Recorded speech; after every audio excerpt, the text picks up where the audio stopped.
Good morning, everyone.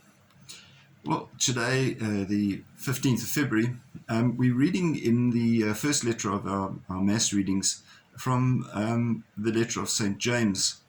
Now, James is, I've always felt, a good source of Christian instruction for modern Christians. Obviously, he was giving instruction for people at the time as well. But I think if we're looking for guidance in terms of what is the Bible saying to me in modern terms, James is a good place to start. It's also not too intimidating because it's only 5 chapters long. But James gives us some good solid teaching for society of today. And one of the lines that leaps out for me is that temptation is not from God. Temptation is not from God. And that's interesting because if we say the Lord's Prayer, we say, lead us not into temptation. And that can bring about a bit of confusion. Why would God lead us into temptation?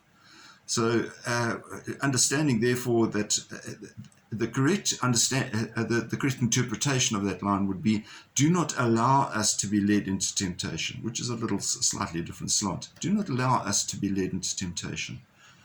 Because temptation does exist. Even Jesus was tempted. We know that he was tempted in the desert and turned down Satan.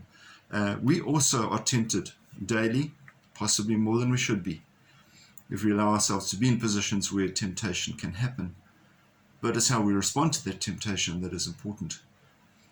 Temptation, you see, can be influenced by things around us. And temptation can be often affected by what other people are doing and what becomes acceptable in society. And so some people will say, "Oh, it doesn't matter. Don't worry about that. That's fine. Everybody's doing it." That's not a good stance. We need to gauge ourselves against God and not necessarily against what other people are doing.